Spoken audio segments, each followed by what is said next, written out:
Hey guys, welcome back to YouTube channel Dipa official একটি ব্লগে জানাই সবাইকে স্বাগত। সবাই কেমন আছে? আশা করি সবাই সুস্থ আর ভালো আছে। আমার ব্লগটা সবাই দেখতে থাকো, আশা করি সবারই ভালো লাগবে। আর হ্যাঁ, আমার এমনি তো জানো সবাই আমার সকাল সকাল রান্না হয়ে যায়, কিন্তু আজকে হয়নি। কারণ মানে আজকে হয়েছিল, অল্প হয়েছিল, আর একটু রান্না হয়নি, বাকি আছে আর একটু রান্না। তো বাবা 11:30 নাগাদ হবে বা 11টাতে হবে। মাছের ডিম এনেছিল, তো মাছের ডিম ডাটা আলু দিয়ে ঝোল করবো, তার জন্য ভেজে নিচ্ছিলাম। আর হ্যাঁ, ভাজতে ভাজতে না আমার অনেক শরীরে তেল ছিটে গেছে। তো ওই তেলটা ঠোয়া ঠোয়া কেমন একটা পড়ে গেছে শরীরে। তো আমার হয়তো ভাবো যে আমার ল্যাঙ্গুয়েজটা এরকম, দুটো মিক্স করে আমি ভেবেছি এবার এটা নিজের ল্যাঙ্গুয়েজ, ওইটাই আমি ইউজ করবো। তো এই জন্য সব মিক্স করে দিচ্ছি। তো এখানে এমনি কলা সিদ্ধ করা হয় না, সবাই কলা সিদ্ধ খাবে, আর আমি হালকা একটু ভাজি করে নেবো। আমি একটু কলা একটু ফ্রাই করেই খাবো। তো আমার কলা ফ্রাইটা অনেক ভালো লাগে, এতটা খারাপ লাগে না, ভালো লাগে। তো একটা পাকা আম ছিল ঘরে, দেখে তো খেতে ইচ্ছে করছিলো, আর রোদ্র প্রচুর পড়েছে, একটু টকটক ইচ্ছা করে খেতে। তো একটু খেয়ে নেবো, নুন একটু মিশিয়ে দিয়েছি, তো একটু নুন দিয়ে খেয়ে নেবো। আমটা অনেক টেস্টি ছিল। পাশে একটা বাড়ি ছিল, তো ওই বাড়ির কাছে আম অনেক টেস্টি ছিল আর কি।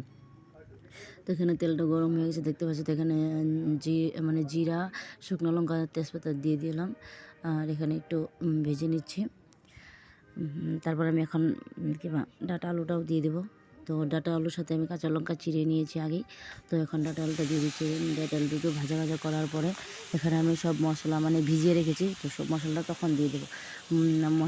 মশলা দিয়েছি হলো নুন, হলুদ, হলুদ আর ছিল শুকনো লঙ্কার গুঁড়ো হালকা দিয়েছি, আর জিরার গুঁড়ো আর কিংবা ধনিয়া গুঁড়ো। তো আমার একটু মিষ্টি কথা এটা অনেক দিনের ব্লগ যেটাকে আমি আপলোড করছি। তো এটা যখন আমি ভিডিও এডিটিং করছিলাম, ভয়েস দিচ্ছিলাম, তো ভাবছি কী কী দিয়েছিলাম নিজেও ভুলে গেছি, আর পরেরটা কী রান্না করছি এটাও ভুলে গেছি। এটা মোটামুটি হলো 4-5 দিন আগের, 4-5 দিনের বেশি হবে ভিডিওটা। তো আমি আপলোড করবো বলে করা হচ্ছিলো, আর ভয়েস দেওয়া হয় ভয়েসটা দিইনি কারণে, তো এই জন্য আমি আপলোড করতে পারছিলাম না।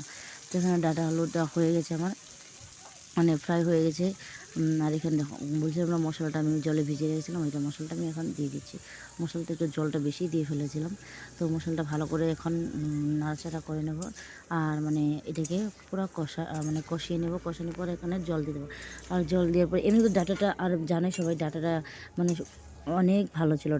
ডাটাটা একটু ভালোই থাকে, অল্প একটু ভালো করে কষিয়ে নিলে ডাটাটা সিদ্ধ হয়ে যায় আগেই। তো আমি একটু জল দেওয়ার পরে 2-3 মিনিট করে ফুটিয়ে নেবো। তারপর মাছের ডিমটা দিয়ে দেবো, মাছের ডিম দেওয়ার পরে 2-3 মিনিট ফুটিয়ে তো নামিয়ে নেব।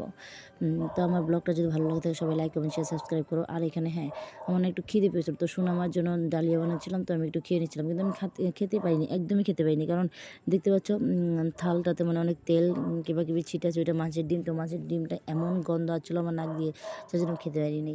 তো এখানে নিয়েছিলাম শুকনো লঙ্কা দুটো, আর লেবু, আর এই যে কলা ভাজা। তো আমি একদমই খেতে পারিনি।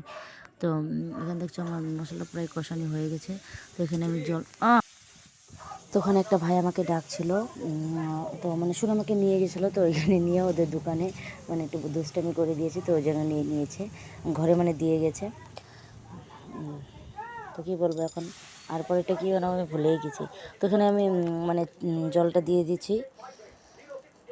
জলটা দিয়ে নেবো, 2-3 মিনিট ফুটিয়ে নেব। ফুটানোর পরে দিয়ে দেবো মাছের ডিমটা দিয়ে দেবো, তারপরে নামিয়ে নেব। 2-3 মিনিট ফোটার পর নামিয়ে নেব। তো মাছের ডিমটা ভালো হয়েছিল খেতে। আর এখানে তো সোনামা উঠে গেছিলো, আমি দৌড় দিয়ে এসেছি, বলে চলো আগে কোলে নিয়ে নেবো। কোলে নিয়ে এখানে চেয়ারে বসালাম, আমাকে শিউ করিয়েছি।